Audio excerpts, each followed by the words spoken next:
선거 이후에는 어떻게 되는 겁니까? 우당 그동안 이제 조국혁신당과 더불어민주당 우당 관계였는데 그 저는 이 선거 시작될 때 얘기했어요. 일단 선거가 시작되면 피철철이다.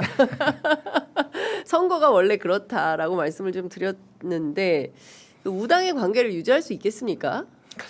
지금 사실 감정의 골도 많이 좀 패인 것 너무 같고. 예. 그리고 김용남 후보가 저희 프로그램 출연하실 때는 굉장히 표정이 좋으셨는데 아유 많이 힘든 표정이에요. 요즘 많이 속상해하고 예. 특히 이제 모친 관련된 그 허위 사실 관련해가 그때부터 많이 속상해하시더라고요. 예. 아무리 정치가 그건 비정해도 고소 고발을 했죠. 예. 이렇게까지 할 수 있나 막 그러는데 어제 막 그 토론에서도 막 그 격정을 토하시던데. 네. 그 이제 지방선거 이후에 이제 합당 논의를 진행해야 되는데 예. 이건 제 순수한 개인적인 예상이지만 뭐 전당대 이후로 미뤄지지 않을까 싶습니다. 합당은 제가 보기엔 좀 어려울 것 같아요. 그러니까 일단은 논의 자체는 지방선거 8월 전대 이후에 그 이후에 논의가 이제 진행될 것 같은데 예. 하여튼 지켜봐야 될 것 같습니다. 그렇군요. 근데 하여간 이제 앞으로 그 후반기 국회 22대 후반기 국회가 시작되면 여러 민주진보 진영의 그 정당들이 힘을 합쳐서 뭐 개헌도 해야 되고 수많은 이제 특히 검찰 개혁과 관련해서 개혁 입법 과제들을 중단 없이 추진해 가야 되는데 이번 선거 결과로 인해서 그 사이가 나빠져 가지고 기분 나빠서 연대 안 한다. 뭐 이러진 않겠죠. 초등학생들처럼. 그렇게는 안 할 것 같아요. 왜냐하면 네. 뭐 그게 사실은 그 민주진보 진영의 연대라는 것은 우리 더불어민주당 지지자들과 민주진보 진영을 지지하는 그 국민의 명령인 거거든요. 네. 그거를 뭐 이렇게 개인적인 뭐 그런 감정 때문에 네. 한다는 것은 그거는 뭐 오히려 바로 그렇게 하는 순간 퇴출되는 거죠. 그렇게 하는 순간 정치권에서 퇴출당할 그렇죠. 거다. 예. 알겠습니다. 하여간 그 평택을이 너무 뜨거워가지고요. 예. 의원님도 뭐 비판을 많이 들으신다고 그러셨어요. 아니 근데 그거는 예. 한번 생각을 해보세요. 그러니까 좀 전에도 말씀드렸지만 그 김용남 후보를 지지하는 사람이 김용남 후보에 대한 친분 때문에 하는 건 아니잖아요. 그렇죠. 예. 첫 번째로는 좀 전에도 말씀드렸지만 이재명 대통령이 네. 정말 그 국민통합이나 전국정당화, 그 중도 확장 이런 거를 위해서 대선 후보 때 영입하셨잖아요. 그리고 네네. 당에서 그 지지를 받아서 공천을 한 거고.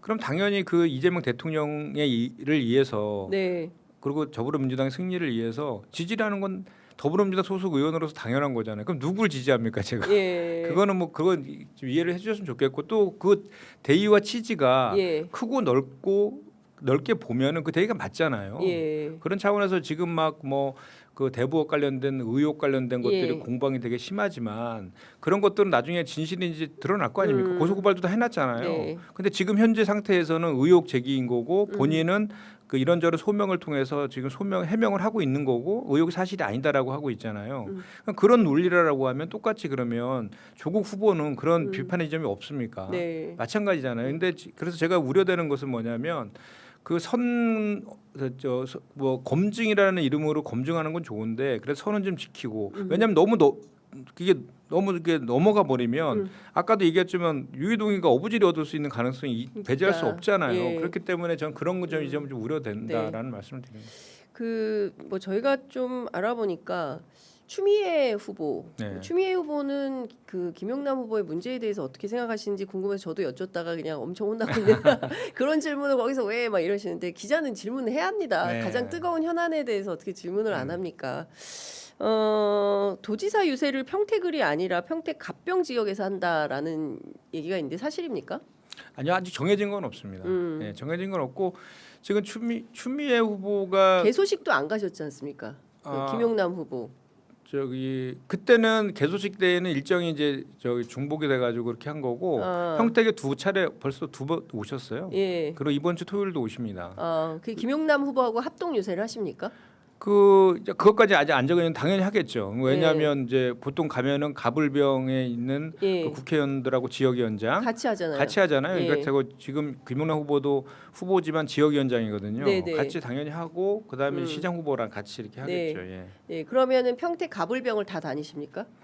그러니까 그 이제 그 시에 오면은 한 곳에서만 하고 가시잖아요. 아, 예, 예. 31개 시군을 돌고 계신 건데 예. 그 위치는 아직 정해지지는 않았어요. 그러니까 사람이 가장 모이는 곳에서 해야 되잖아요. 그러긴 해야 될 것 같아요. 네네네. 안성 가 보니까 네. 너무 사람이 없어가지고 땡볕에 예, 좀 사람들이 많은. 사람들이 잘 안 모여요 요새. 그러니까 저는 사실 이번에 제가 굉장히 독특한 상황이에요. 그러니까 지난 대통령 선거 물론 이제 대선이라는 특수성이 있어서 그렇습니다만 대선 때의 선거 분위기하고 비교해 보면 이번 선거는 진짜 사람들 많이 안 모이더라고요. 그래서 제가 보기에는 디지털 AI 시대에 새로운 선거 캠페인 방법을 좀 고안해야 되지 않을까라는 생각도 좀 근데 요즘 들었습니다. 다 유튜버로 많이 보시니까. 맞아요. 뭐 저희들 하는 것도 예. 그렇고 뭐 저희들이 예. 또 직접 그 현장에 영향도 있는 것 가서 같아요. 하기도 하고. 네.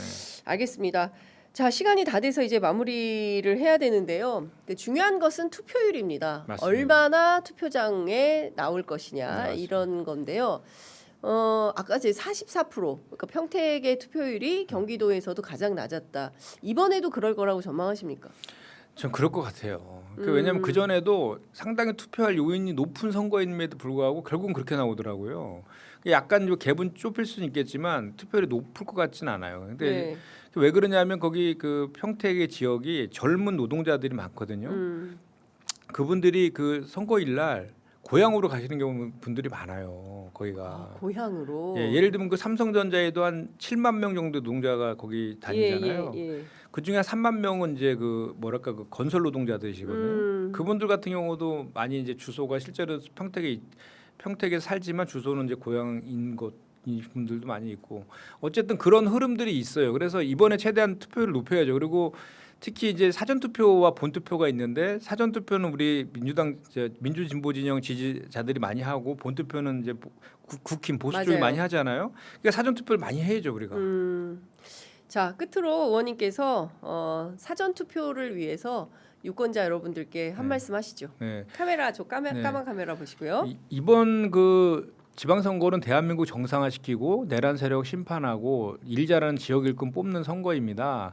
그 선거에서 이기려면 투표를 해야 되거든요. 그래서 더불어민주당 지지층뿐만 아니라 중도층 무당층에 대해서 왜 더불어민주당이 승리를 해야 되는지에 대해서 잘 설득을 하셔서 그 6월 3일 본투표 전이라도 사전투표 내일부터입니다. 이틀 동안 하는데 사전투표장으로 같이 손잡고 나아가셔야지 저희 더불어민주당이 승리할 수 있다 이 말씀을 드리고요.